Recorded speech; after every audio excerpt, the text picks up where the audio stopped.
Well, this is Doug Small. We're back again for the thought for the day, and we're almost always talking about prayer because I don't think we understand it. Abraham Lincoln, one of the most beloved, if not the most beloved president of our nation, said, "I've been driven many times to my knees by the overwhelming conviction that I had nowhere else to go. My own wisdom and that of everyone about me seemed insufficient for the day." You know, the Sunday after he was assassinated, he had planned to join the church. He didn't join the church because he didn't believe. He didn't join the church because he didn't think he was worthy enough. Lincoln's pastor led a midweek prayer service, and he would leave his outer door open, and Lincoln would slip into the pastor's office dark, and the pastor would leave the door to the sanctuary cracked, and Lincoln, the president, would sit in the dark and listen to the people praying. He didn't want to disturb the prayer meeting. He thought his presence there would be a distraction. He would slip in, listen to the prayer meeting. The pastor would know he'd been there, and then he would be gone. In the middle of the night, the pastor said, the carriage would show up and a knock would come at his door, and the president would be summoning him to come to the White House because there was some decision that had to be made, and they would kneel together and they would pray together. "I have been driven many times to my knees by the overwhelming conviction," Lincoln said, "that I have nowhere else to go. My own wisdom and the wisdom I was getting from all my advisors seemed insufficient for the day." Have you ever been there? Corrie ten Boom, she called herself a tramp for the Lord. She survived the German Nazi concentration camp. She said, you can't make prayer your spare tire.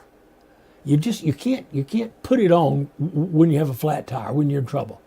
You have to make it your steering wheel. You have to let prayer guide your life, or God guide your life through prayer. You may as soon, Matthew Henry said, you may as soon find a living man that does not breathe as a Christian that does not pray. The only way you can live a Christian life is with the life of God Himself. You can't do that. Christianity is not trimming the rough edges of your life and conforming to some religious norm. No, it's the life of God in you. And you can't live this kind of life by yourself.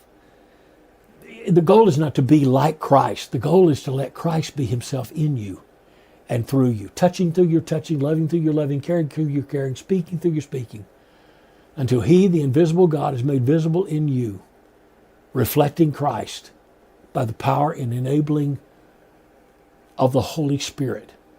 And that rises out of prayer.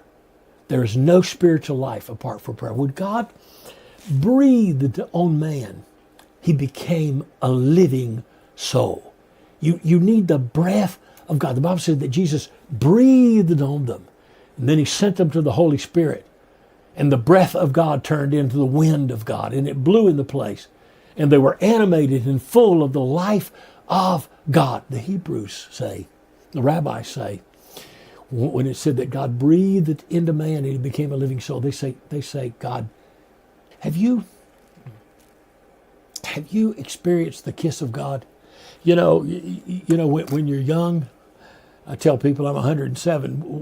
When you're young, you're full of this extraordinary life. Nothing animates life like being in love. What you need is a love relationship with God. You don't need the duty of prayer, of dead prayer. You need a love relationship with Him where He kisses you where he breathes on you, where he's close enough that you can begin to feel and experience his face, and you begin to experience change and transformation. Have you been so overwhelmed that you've been driven to your knees? Boy, that's a good thing. Because in that place, Barak, knee, it's really the idea of blessing. In that place of humility, that's where God cracks open like an egg his blessing on your life. Hey, this is Doug Small, and this is the prayer thought of the day. I'll be back tomorrow with one more, Monday through Friday. Watch for these on YouTube, Project Pray channel, or on social media.